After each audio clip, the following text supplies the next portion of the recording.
मैं सत्येंद्र सिंह छात्रों आज आप सबके समक्ष डीएलएड फोर्थ सेमेस्टर के एक नए टॉपिक के साथ पुनः उपस्थित हुआ हूँ।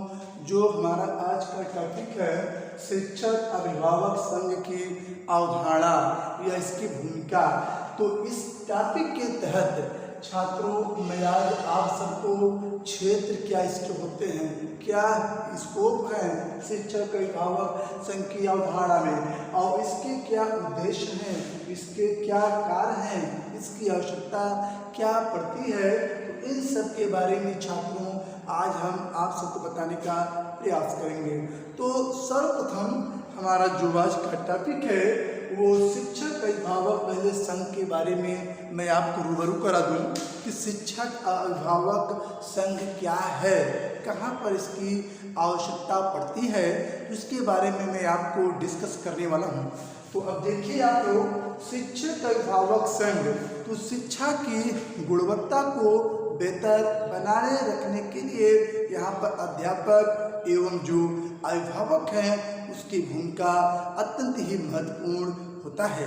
कभी कभी विद्यालय के अंतर्गत जो फंक्शन या कार्यक्रम का आयोजन होता है तो वहाँ पर भी छात्र के अभिभावक को बुलाया जाता है और अभिभावक को आने पर उस जो कार्यक्रम के बारे में बताया जाता है और उस छात्रों या उनकी जो छात्र हैं उनकी जो प्रक्रियाओं या जो क्रिया प्रतिक्रिया होती है उसके बारे में भी देखने का प्रयास करते हैं कि हमारे छात्र विद्यालय में हैं तो इस विद्यालय के तहत रहकर क्या सीखे हैं, क्या इनको सिखाने की और आवश्यकता है।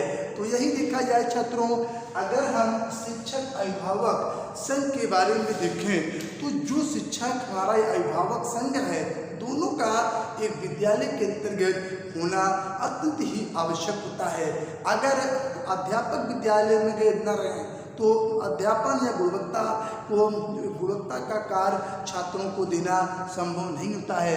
अगर घर के जो है गार्जियन या पेरेंट्स या तो ये कह सकता है उनके माता पिता का एक अहम अच्छे योगदान न हो तो छात्र आगे नहीं बढ़ सकते हैं। अगर इसके बारे में कहा जाए तो जो ये है कि शिक्षक अभिभावक जो संघ में जो छात्र होते हैं तो सर्वप्रथम जैसे मैंने आपको अनौपचारिक शिक्षा के बारे में छात्रों बताया, फॉर्मल इनफॉर्मल के बारे में, तो और जो अनौपचारिक शिक्षा है जब बालक का जन्म होता है पूरे अच्छे ढंग से सिखाने या जो बताने की जिम्मेदारी एक अध्यापक ये तो एक माता पिता के ऊपर ही जो है निर्भर होती है कि आप अपने बच्चों को जैसे इन्वायरमेंट में ढालेंगे बच्चा उसी जो है इन्वायरमेंट या जो वातावरण के अनुकूल वो ढलने का प्रयास करता है। अगर हम शिक्षक अभिभावक संघ के अगर कंसेप्ट के बारे में देखें तो जो छात्र अगर सीखने के विषय में बात करें छात्रों तो इसमें 1/4 जो 1/4 कह सकते हैं या 1/4 जो है वो बालक या जो छात्र हैं अपने माता पिता के साथ जो गतिविधि माता पिता करते हैं उन्हीं के साथ वो सीखता है। फिर 1/4 या जो है 1/4 वो अपने माता पिता के साथ जोड़ा कर सकता है। फिर वही जो है जो 1/4 जो है वो अपने अध्यापक के साथ जो जोड़ा कर या विद्यालय में चला कर इन सब के साथ वो सीखता है। और फिर जो 1/4 अगर कहा जाए तो वह छात्र स्वयं ही अपने साथियों या अपने से वह जो है सीखने का प्रयास करता है। और फिर जो 1/4 बचा है तो अगर इसके बारे में देखा जाए छात्रों तो वह बालक अपने साथ संगति कोई समाज में जो वातावरण या समाज में रहकर बालक वो सीखने का प्रयास करता है।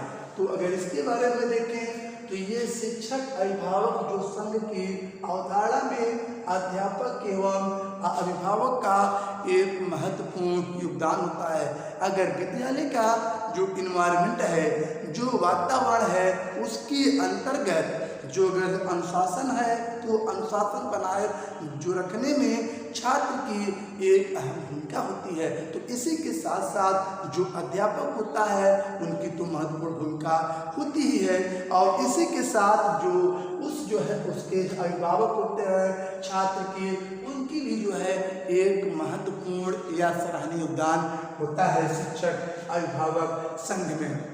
अगर देखा जाए तो शिक्षक जो अभिभावक संघ की ये कंसेप्ट है, इस कंसेप्ट के तहत अगर हम देखें तो इसमें पहला जो हमारा पॉइंट आता है होम असाइनमेंट या गृह कार्य छात्रों।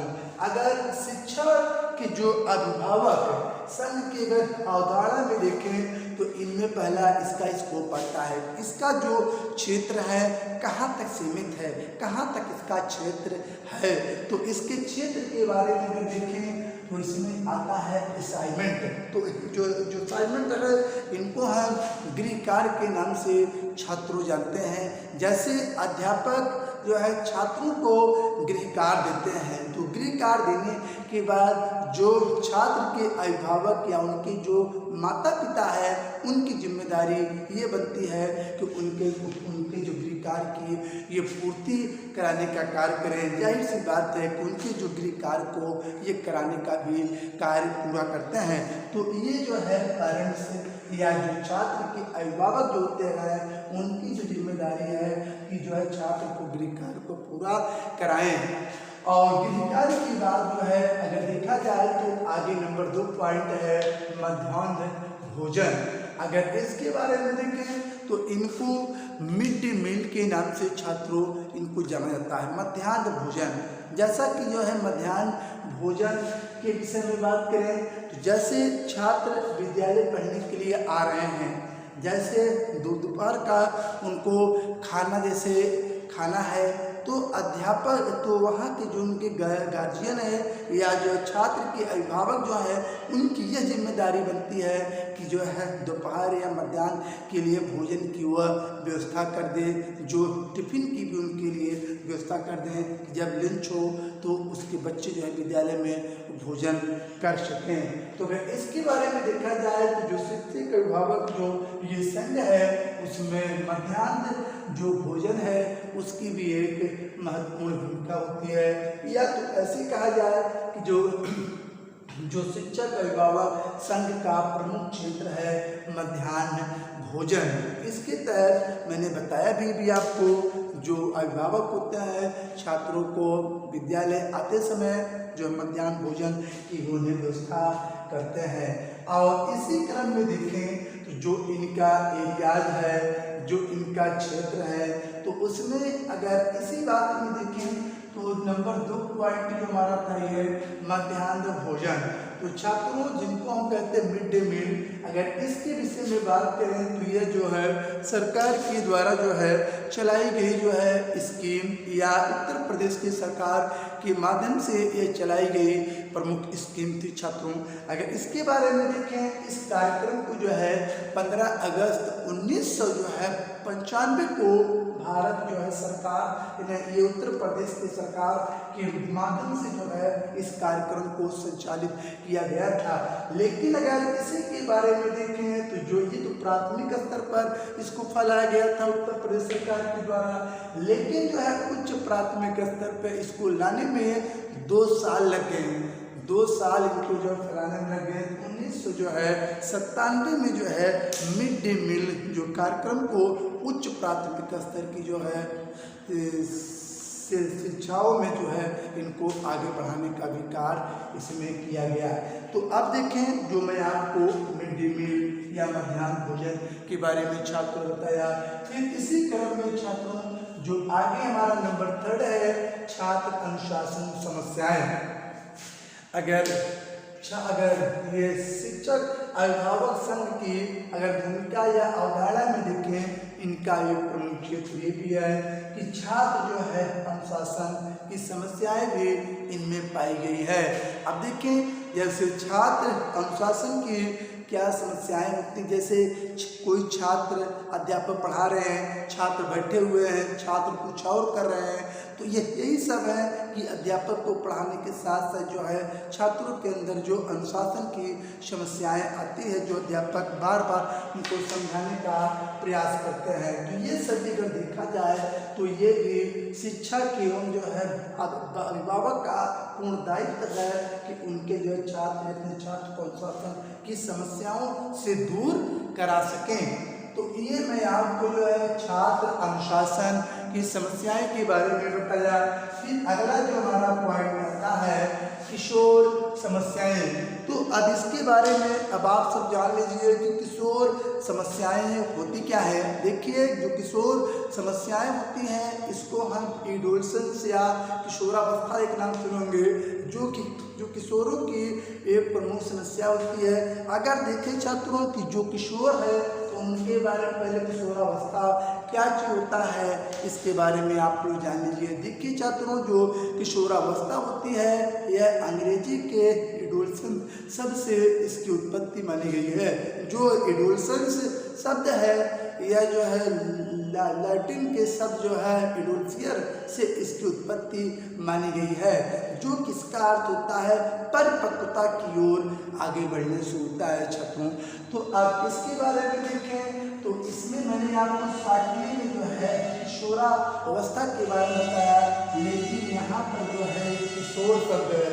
किशोर का मतलब होता है परिपक्वता की ओर। जब छात्र या बालक मैच्योर होते हैं, जब वो परिपक्वता की ओर आगे बढ़ने का प्रयास करते हैं तो उसी को एक किशोर का नाम दिया गया है। तो किशोर का मतलब देखिए बता दिया गया है। यहाँ पर जो है कुछ समस्याएं जो है किशोरावस्था के जो बालक होते हैं उनमें पाई जाती है। जैसे यहाँ पर छात्रों यौन समस्याएं आती हैं। सर्वप्रथम अगर इसके बारे में देखें तो जो किशोर बालक होते हैं तो उसके अंदर जो है यौन या सेक्स जैसी प्रॉब्लम विद्यमान हो जाती है। यौन या करने की इच्छा उनके अंदर बहुत ज़्यादा बढ़ जाती है। तो इसी के देखा जाए तो जो कि है एक समस्या का जो कारण है। अगर इसके लिए देखा जाए तो जो किशोर समस्या होती है इनमें यौन समस्या आती है। और इसके बाद जो है समायोजन, अगर इसी तरीके से देखें तो इसमें जो है यौन समस्या समायोजन की समस्या छात्रों आती है। तो अब क्या होती है कि जो किशोरों की समस्या ये होती है कि ये उचित तरीके से अपना एडजस्टमेंट ऐसे छात्र नहीं कर पाते हैं। तो इसमें जो है समायोजन के अनुकूल जो है एक वातावरण का इनका जो फॉर्मेशन करना चाहिए। ये भी दायित्व अध्यापक और जो इनके अभिभावक होते हैं उनके लिए भी कार्य करना चाहिए। उनका भी एक महत्वपूर्ण जो है कार्य है कि अपने जो है बच्चों या अपने छात्रों को जो है समायोजन की क्षमता या जो समायोजन करने की जो क्षमता का उचित तरीके से जो है जो समस्याएं हो रही है उनकी समस्याओं को हल को दूर किया जाए। अब देखिए छात्रों जैसा कि मैंने यौन समस्या, समायोजन की समस्या, प्रतिष्ठा और इसी तरीके से देखें प्रतिष्ठा एवं सम्मान, प्रतिष्ठा एवं सम्मान न पाने, प्रतिष्ठा एवं सम्मान न पाने की जो है समस्या रहती है। अगर इसके बारे में देखें तो जो ऐसे छात्र या जो किशोरों की ये प्रबल समस्या ये होती है कि न तो इनको समाज में प्रतिष्ठा या तो प्रतिष्ठा एवं सम्मान की भी इनको समस्या बनी रहती है कि हमको जो है हमको समाज में एक उचित तरीके से रहना है, क्या करना है जिससे हमारी प्रतिष्ठा या हमको सम्मान मिले। तो ये भी जो है जो किशोर बालक होते हैं उनके दिमाग में ये भी समस्याएं बनी रहती है। जैसे मैंने पहला यौन समस्याएं, फिर समायोजन की समस्याएं, प्रतिष्ठा एवं सम्मान की जो है समस्याएं हो गया। और इसमें जो ये सारी बातें देखा जाए तो ये जो किशोर होते हैं बालक या जो किशोर बालक होते हैं इनकी प्रमुख जो है प्रॉब्लम होती है। तो ये मैं आपको जो है किशोर की समस्याओं के बारे में बताया। फिर इसी के बाद जो हमारा ये 5वां टॉपिक है वो नैतिक एवं धार्मिक शिक्षा।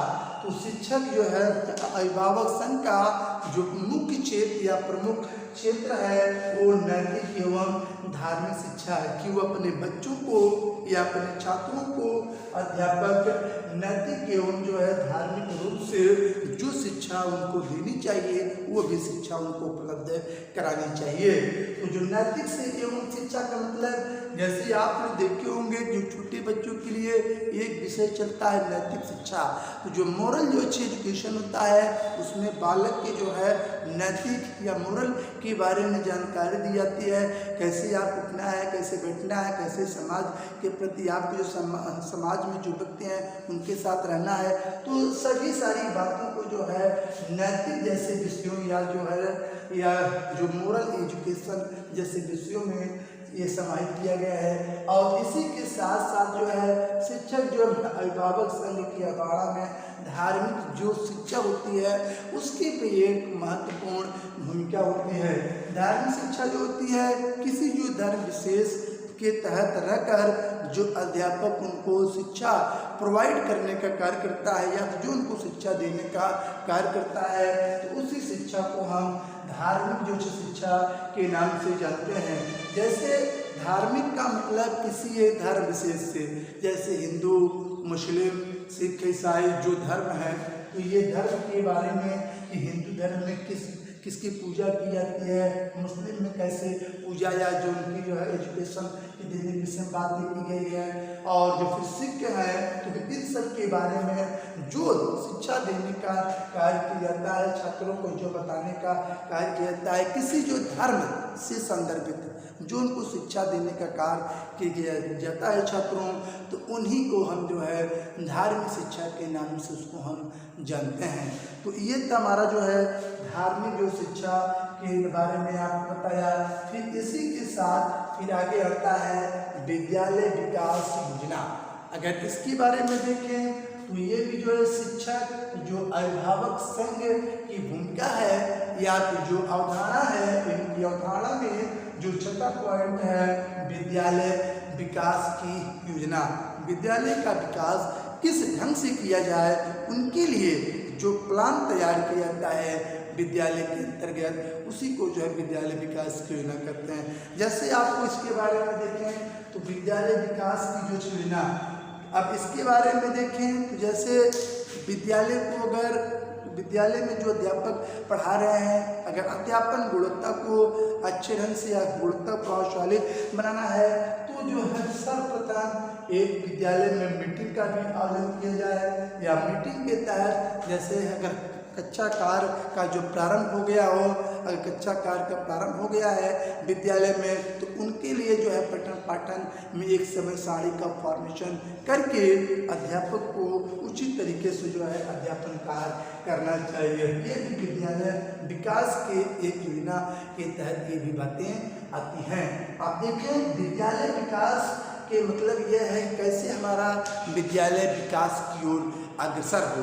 तो इसके संदर्भ में जो मैनेजमेंट या जो प्रबंधक अपने जो प्लान बनाने का कार्य करते हैं या उसके संदर्भ में जो योजना बनाते हैं कि जो पैसा हमको किस चीज में लगाना है, कैसे इन्वेस्ट करना है, बिल्डिंग कितनी बिल्डिंग बनाया जाए, उसमें जो है लैट्रिन या बाथरूम किस तरफ बनाया जाए, इन सब के बारे में या विद्यालय विकास के संदर्भ में वो प्लान बनाने का या जो योजना बनाने का कार्य करते हैं। तो यही जो हमारी बातें आती हैं जिनको हम कहते हैं विद्यालय विकास योजना के नाम से इसको हम जानते हैं। आप देखिए छात्रों, जो अगली हमारी टॉपिक आती है वो पाठ सहगामी क्रियाएं। अब इसमें देखें कि पाठ जो है सहगामी क्रियाएं क्या होती हैं। जैसे इसमें ये आता है कि शिक्षक अभिभावक संघ की जो अवधारणा है या जो कंसेप्ट है, इस कंसेप्ट में जो इसका स्कोप है, इस स्कोप के तहत जो हमारा 7वां पॉइंट आता है पाठ सहगामी क्रियाएं। तो इसमें जो है पाठ पढ़ाता तो अध्यापक है, तो इसी के साथ साथ फिर जो छात्रों की क्रियाओं में सम्मिलित होती है, तो इसी क्रियाओं को ही जो है हम पाठ सहगामी क्रियाएं कहते हैं। देखिए अगर इसमें देखा जाए तो इसमें सीधी बात है कि पाठ सहगामी मतलब पाठ को साथ साथ पढ़ाने के बाद जो छात्र की एक्टिविटीज या जो क्रियाएं उनमें सम्मिलित होती है उसी को हम पाठ सहगामी क्रियाएं कहते हैं। अब देखें तो ये पाठ सहगामी क्रियाएं जो कि अध्यापक के साथ साथ इसमें जो है छात्र की भी समस्त क्रियाएं इसमें शामिल होती हैं। अब देखें पाठ सहगामी क्रियाएं के बाद अब जैसा कि इसमें देखें तो पाठ जो है सहगामी क्रियाओं में कनिंघम का विचार एक महत्वपूर्ण होता है। तो उन्होंने ये बताया है, तो पाठ्यक्रम जो होता है वो कलाकार के हाथ का एक यंत्र है। कलाकार चाहे पाठ्यक्रम को तोड़ मरोड़ कर, चाहे जिस ढंग से वो पढ़ाने का प्रयास करे। तो यही जो है मैं आपको जो है जो कनिंघम ने जो डिफिनेशन बताया उसके बारे में इसका स्पष्टीकरण किया कि जो है पाठ्यक्रम एक कलाकार के हाथ का एक यंत्र है। यहाँ पर जो कलाकार है अध्यापक होते हैं, तो वो अपने जो है अध्यापन या पाठ को कुछ छोटा बड़ा करके उसको पढ़ाने का प्रयास करते हैं। तो ये मैं आपको पाठ से आगामी क्रियाओं के बारे में बताया। फिर जो नंबर 2 आते हैं पॉइंट, इसमें छात्रों इसके उद्देश्य आते हैं। पहला मैं आपको जो है इनके स्कोप के बारे में बताया, फिर जो इनके स्कोप के बाद फिर जो हमारा दूसरा पॉइंट इनमें आता है उद्देश्य। अब इसके जो है उद्देश्य के बारे में आप लोग जान लीजिए। तो इसमें जो पहला उद्देश्य या जो शिक्षक जो अभिभावक संघ है, इस संघ की अवधारणा में जो इनका उद्देश्य है या जो इनका पहला उद्देश्य है शिक्षक एवं छात्र के अभिभावक के मध्य समझ का विकास करना। जैसे शिक्षक पढ़ा रहे छात्रों को, जो अभिभावक विद्यालय में आ रहे हैं उनको उनके मध्य उचित तरीके से जो तालमेल का होना भी अत्यंत आवश्यक होता है। जब अगर आप एक अध्यापक हैं जो अभिभावक विद्यालय में आ रहे हैं, जब उनको आप उचित तरीके से समझा बता नहीं पा रहे हैं तो उनसे आपका क्या कोई कन्वर्जन या जो तालमेल अच्छा बन पाएगा। तो कहने का मतलब ये है कि इन दोनों के बीच में उचित तरीके से आपसी तालमेल का होना अत्यंत ही आवश्यक होता है, जिससे दोनों के बीच में उनकी समझ का विकास का कार्य होना प्रारंभ हो जाता है। यही बात है कि जो यहाँ पर शिक्षक एवं ये अभिभावक संघ की अवधारणा का प्रमुख उद्देश्य है समझ का विकास। तो इसी के द्वारा जो है जो अभिभावक होते हैं या जो छात्र उनके होते हैं उनमें समझ का विकास का कार्य होना प्रारंभ हो जाता है। कैसे अध्यापक पढ़ा रहे हैं उसी का जो है अनुसरण फिर छात्र वो करते हैं और अपने जो है मार्ग की ओर वो आकर्षित या आगे बढ़ने का भी कार्य करते हैं। तो ये था पॉइंट, मैं आपको जो पहला पॉइंट बताया कि शिक्षक एवं छात्र के अभिभावक के मध्य समझ का विकास। फिर समझ के विकास के बाद जो अगला हमारा पॉइंट है छात्र समस्याओं को सुलझाना। अब इस शिक्षक जो अभिभावक संघ का जो दूसरा मुख्य उद्देश्य होता है कि शिक्षक या जो छात्र संबंधी क्या समस्याएं होती है उनको जो है सुलझाना भी जो है शिक्षक अभिभावक संघ का ये प्रमुख उद्देश्य है। जैसे जो है छात्र की समस्याएं होती है, छात्र कक्षा में बैठे रहते हैं तो वो कहीं आपस में कुछ बातचीत करते रहें या किसी से जो है कुछ आगे पीछे कुछ कार्य करते रहते हैं। कुछ ऐसी जो है समस्याएं होती है जो कि अध्यापक इनको सुलझाने का भी वो प्रयास करता है। तो ये सभी जो पॉइंट आता है छात्रों, ये छात्र की समस्याओं को जो है सुलझाना या बताना जो है शिक्षक अभिभावक जो संघ है उसकी प्रमुख अवधारणा होती है। तो छात्र समस्याओं को क्या करते हैं जो है सुलझाने या बताने का कार्य जो है जो गार्जियन या जो अध्यापक होते हैं इन सब के माध्यम से वो जो है हल करने का प्रयास करते हैं। अब देखें जैसा छात्र समस्याओं को सुलझाना, फिर इसी क्रम में जो है नंबर 3 पॉइंट आता है शिक्षक एवं अभिभावक संघ के मध्य जो है पारस्परिक सहयोग द्वारा विद्यालय का विकास करना। जब इन्हीं दोनों के मध्य जब आपसी जो सहयोग होगा तो जाहिर सी बात है जो विद्यालय होगा वो विकास की ओर अग्रसर होगा। जब अभिभावक, मैंने इसके पहले यह बता दिया, जब अगर अभिभावक और विद्यालय के जो अध्यापक हैं उन दोनों के बीच में एक उचित तरीके से तालमेल जब बैठता है तो जाहिर सी बात इन दोनों के माध्यम से ही विद्यालय का विकास होता है, या तो विद्यालय का विकास जो है या विद्यालय जो है अग्रसर की ओर होता है या विद्यालय जो होता है वो विकास की ओर अग्रसर होता है। तो विद्यालय अग्रसर कैसे होगा, वो अध्यापक एवं अभिभावक दोनों के ही माध्यम से जो है विद्यालय विकास की ओर अग्रसर होगा। जब विद्यालय में अध्यापक प्रभावशाली ढंग से अध्यापन कार्य करेंगे तो जिससे जो है अध्यापन गुणवत्ता प्रभावशाली बनेगी, इससे जो है विद्यालय जो रहेगा वो विकास की ओर अग्रसर होगा। छात्र अधिक से अधिक विद्यालय में पढ़ने के लिए छात्र आएंगे।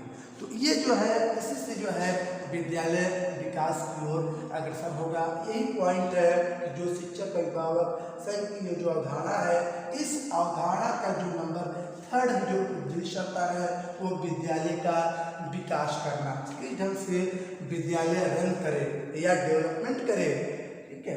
तो विद्यालय का विकास कार्य करना हो गया। फिर इसी क्रम में जो हमारा 4th पॉइंट आता है बालक के पारिवारिक स्तर को ऊंचा उठाना। अब देखें छात्रों, जो शिक्षक एवं अभिभावक संघ का जो मुख्य उद्देश्य ये होता है कि छात्र या जो बालक होते हैं उनके पारिवारिक स्तर को ऊंचा उठाना है। तो कैसे हम ऊंचा उठाएंगे? जब बालक एक योग्य नागरिक बन जाएगा या उनको हम इस ढंग से अध्यापन कार्य करें या उनको बताने का कार्य करें कि वो जो बालक आगे बढ़ जाएगा, तो जाहिर सी बात है कि जो उनके अभिभावक हैं या जो उनके माता पिता हैं उनका जो पारिवारिक स्तर है ये भी जो उनका स्तर ऊंचा हो जाएगा, या तो जो है पारिवारिक स्तर को हम ऊंचा उठाने में जो है सहयोग कर सकेंगे। जब इसका कहने मतलब यह है कि जब हम बालक को एक योग्य नागरिक बना देंगे या जो छात्र होते हैं या जो अभिभावक के छात्र हैं, जब हम उनको एक योग्य नागरिक बना देंगे तो इसी के साथ ही जो उनके पारिवारिक का जो उनके परिवार का जो स्तर रहेगा वो भी ऊंचा उठ जाएगा। तो ये पॉइंट ऐसा है जो कि शिक्षक अभिभावक संघ का एक प्रमुख उद्देश्य के रूप में जाना जाता है, जिनके माध्यम से छात्र या बालक के परिवार के स्तर को ऊंचा उठाना है। फिर इसी क्रम में देखें तो जो अगला हमारा 5वां पॉइंट आता है विद्यालय के शैक्षिक स्तर को उन्नत प्रदान करना। अब देखें जो विद्यालय के शैक्षिक स्तर को उन्नत प्रदान करना, जब बालक कुछ आगे बढ़ने का कार्य का पठन या लेखन का कार्य कुछ आगे बढ़ जाता है तो जाहिर सी बात है कि जो विद्यालय में जो छात्र पढ़ रहे हैं उनका जो शैक्षिक स्तर भी जो है उन्नत की ओर आगे बढ़ेगा। अगर ये पॉइंट देखें, ये भी जो है शिक्षक अभिभावक जो संघ होता है उस संघ का ये प्रमुख उद्देश्य है, जिससे कि बालक का जो है शैक्षिक जो स्तर है या उनके लेवल को हम ऊपर या आगे बढ़ा सकते हैं या उन्नत की ओर ले जा सकते हैं। तो विद्यालय के यही शैक्षिक स्तर को आगे बढ़ाने का कार्य हम करते हैं। फिर अगला जो पॉइंट हमारा है समुदाय, धर्म एवं समाज का कल्याण करना। जो शिक्षक अभिभावक संघ का ये जो एम या जो पर्पज है, इस पर्पज का जो प्रमुख उद्देश्य यह है कि इसी के माध्यम से हम जो समुदाय हमारा है, जो धर्म है, जो समाज का हम कल्याण कर सकते हैं, या जो समाज का कल्याण करना ही जो है शिक्षक अभिभावक संघ का प्रमुख उद्देश्य होता है। आप देखें क्या होता है समुदाय, क्या होता है धर्म, क्या होता है समाज। तो ये जो है तीनों का जो है कल्याण करना किसकी जिम्मेदारी है? अध्यापक एवं अभिभावक दोनों की जिम्मेदारी है कि समुदाय, धर्म एवं समाज का अच्छे ढंग से फॉर्मेशन करने का कार्य करें। अब देखें जो यहाँ पर आता है समुदाय क्या चीज होता है, तो समुदाय का मतलब ये होता है छात्रों एक ही क्षेत्र में वास करने वाले जो विभिन्न जातियां होती हैं, उन्हीं जातियों की जो समूह होता है उसी को हम कम्युनिटी या उसी को हम समुदाय की संज्ञा दिए हैं। तो समुदाय जैसे कोई समाज में व्यक्ति निवास कर रहा है, उसके आसपास का जो इन्वायरमेंट है उसी को हम कम्युनिटी के नाम से जानते हैं। तो समुदाय के बाद अब आता है धर्म। देखिए जो धर्म है, धर्म को अंग्रेजी में हम रिलीजन के नाम से जानते हैं, जो कि लैटिन के ये रियो शब्द से मिलकर बना होता है, जो कि व्यक्ति को किसी एक बंधन में जो बांधने का कार्य किया जाता है किसी जात विशेष को, तो उसी को हम जो है धर्म की संज्ञा दिए हैं। तो ये कहने मतलब मैं आपको समुदाय के बारे में बताया छात्रों। फिर धर्म हो गया, फिर समाज। तो जो समाज का जो कल्याण जो करने की जिम्मेदारी है वो अध्यापक एवं अभिभावक के ऊपर निर्भर करती है कि आप किस ढंग से पढ़ा रहे हैं, आप अपने जो है छात्रों कैसे बता रहे हैं। एक अभिभावक या पेरेंट्स या जो माता पिता है अपने छात्रों को जो है उस परिवार का इन्वायरमेंट कैसा है, जब अगर इन्वायरमेंट अच्छा है, उस समाज अगर वातावरण बढ़िया है तो आप अपने बच्चों को आगे बढ़ा सकते हैं समाज में। तो ये था जो है शिक्षक जो अभिभावक संघ की जो अवधारणा है, इसमें क्या आता है समुदाय, धर्म। अब समाज विषय में बात करें कि समाज होता क्या है। देखिए समाज अगर विषय में बात करें, जहाँ आप निवास कर रहे हैं, जहाँ आप निवास कर रहे हैं उसके आसपास के जो व्यक्ति हैं उन्हीं को भी जो है समाज कहता है। जैसे देखा जाए जो है समाज के संदर्भ में गिडिंग्स का एक विचार महत्वपूर्ण है। तो जो गिडिंग्स ने ये कहा है कि समाज जो है सामाजिक जो है संबंधों से जुड़ा हुआ एक भाग होता है या समाज से जुड़ा हुआ या एक जाल कह सकते हैं। तो इसी के तहत इन्होंने जो समाज को डिफाइन किया है। तो जो हमारा आज का टॉपिक ये था, ये है कि जो शिक्षक अभिभावक संघ की भूमिका या इसकी जो अवधारणा में इनका जो है प्रमुख उद्देश्य है समुदाय, धर्म एवं जो समाज है उनका कल्याण करना है। तो अब इसी के बाद जो हमारा 7वां पॉइंट आता है शिक्षक अभिभावक जो संघ की अवधारणा है, उसमें बालकों की सुरक्षा एवं कानून बनाना। तो शिक्षक अभिभावक संघ में की जो अवधारणा में उसमें बालक की क्या सुरक्षा करना है, बालक कैसे जो है जैसे घर से निकलता है, कैसे जो विद्यालय की तरफ आए, किस ढंग से उनकी जो सुरक्षा या उनकी जो देखभाल की पूरी जिम्मेदारी एक अभिभावक के ऊपर रहती है कि उनको विद्यालय तक उनको छोड़ा जाए और उनको जो है सुरक्षित जो है विद्यालय से घर की ओर उसको ले जाया जाए। यही बालकों की कुछ सुरक्षाएँ हो गया। और जैसे कुछ कानून बनाना, अगर इसके बारे में देखें तो कुछ जो है बालकों की सुरक्षा एवं जो कानून बनाने का जो दायित्व है, दोनों की जो जिम्मेदारी अध्यापक एवं अभिभावक दोनों की छात्र होती है। तो इसमें क्या होती है, जैसे बालकों की सुरक्षा कैसे करना है, जैसे आप जो है बालक को मैंने बता के दिया, ऐसे विद्यालय की तरफ भेज रहे हैं, उसमें जो है वाहन से या अपने जो अच्छे दोपहियों से इनको विद्यालय तक भेजना चाहिए।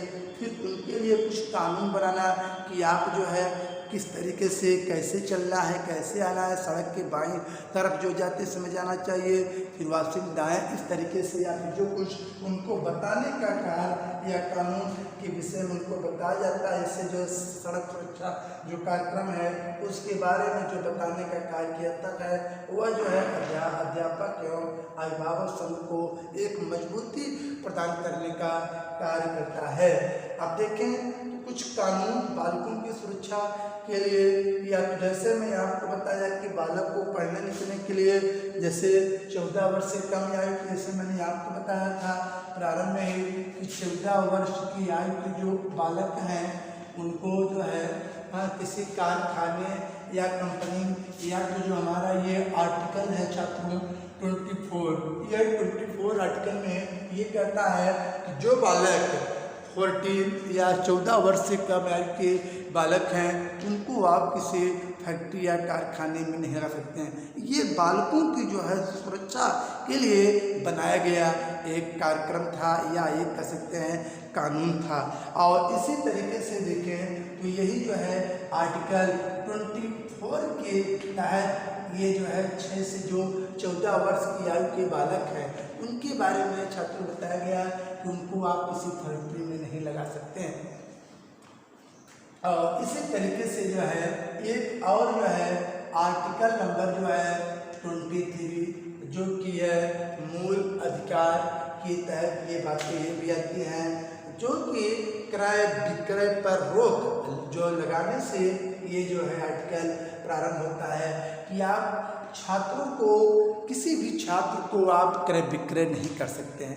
ये भी जो है एक कानून बनाया गया है जो बालकों की सुरक्षा एवं उनको लिए जो है कानून बनाया गया है। अभी जो है फैक्ट्री के जो मैनेजमेंट होते हैं ये इस रूल को जो है फॉलो कर रहे हैं। तो ये था हमारा टॉपिक, मैं आपको इसके बारे में बताया, बालकों की सुरक्षा एवं कानून बनाना। तो अब इसके बाद जो हमारा 8वां पॉइंट आता है, समुदाय एवं घर को विद्यालय के संपर्क में लाना। जब हम समुदाय एवं जो हमारा घर है उसको जो विद्यालय के संपर्क में लाएंगे, जो ये समुदाय है या जो घर है, जब उनको हम विद्यालय के संपर्क में छात्र लाएंगे तो जाहिर सी बात है कि जो हमारा छात्र है वह जो है विद्यालय की ओर अग्रसर होगा और इनको हम उचित वातावरण का इसमें उचित वातावरण का इनके अंदर समावेश होगा और छात्र जो है भविष्य में एक अच्छे जो नागरिक बन सकते हैं इस ढंग से। तो ये था जो है समुदाय एवं घर को जो है विद्यालय के संपर्क के साथ या उनको संपर्क में जुड़े रहना। तो ये भी जो है ये शिक्षक या जो अभिभावक संघ है उनकी अवधारणा या उनकी भूमिका में जो 8वां उद्देश्य था, समुदाय एवं जो घर है उसको विद्यालय के संपर्क में किस ढंग से आप ला रहे हैं, उसको जो लाने का कार्य एक जो है अभिभावक या जो है या अध्यापक जो करने का कार्य करते हैं, तो इसी से जो है ये छात्र आगे की ओर बढ़ते हैं। तो ये मैं आप लोगों के समक्ष जो शिक्षक अभिभावक संघ के उद्देश्य के बारे में बताया छात्रों। अब देखें इसके उद्देश्य के बाद फिर आगे आता है यहाँ पर फंक्शन। जो ये शिक्षक अभिभावक संघ होते हैं इनके भी कुछ कार्य, इनके फंक्शन होते हैं। जैसे इन दोनों के माध्यम से, इनके माध्यम से छात्रों शिक्षक एवं जो हमारे गार्जियन होते हैं या तो जो हमारे पेरेंट्स हैं या तो हमारे जो माता पिता हैं छात्रों, इन दोनों के माध्यम से ही जो है शिक्षक जो दिवस है उनका भी जो आयोजन का कार्य किया जाता है। जैसे शिक्षक जो दिवस होते हैं जब 5 सितंबर को जब मनाया जाता है तो इसमें जो है अध्यापकों के साथ साथ जो छात्र के अभिभावक हैं उनकी भी उपस्थिति का होना अत्यंत ही आवश्यक होता है। तो इसमें होता क्या है, जो शिक्षक दिवस का आयोजन विद्यालय प्रांगण में किया जा रहा है उसमें जो है इसमें अभिभावक का भी होना अत्यंत ही आवश्यक होता है। फिर अगले पॉइंट जो इनके कार्य में आते हैं तो इसमें जो शिक्षक अभिभावक संघ का एक प्रमुख कार्य है कि छात्रों में सद्भावना एवं विश्वास की स्थापना करना। सद्भावना एवं विश्वास आप कैसे उनके अंदर जागृत कर सकते हैं, जब उनको पठन पाठन की ओर अग्रसर करेंगे, जब उनको उचित या अच्छे ढंग से आया, जब उनको आप नैतिक मार्ग की ओर जब ले चलेंगे या उनको जब पठन पाठन की ओर अच्छे ढंग से पढ़ाने का कार्य करेंगे तो जाहिर सी बात है कि जो अध्यापक हैं छात्रों और उनके अभिभावक के अंदर सद्भावना एवं विश्वास की भी स्थापना कर सकेंगे। तो ये था हमारा छात्रों आज का जो टॉपिक है और शिक्षक अभिभावक संघ की जो कंसेप्ट है मैं उसकी अवधारणा के बारे में आप सबके समक्ष बताने का प्रयास किया।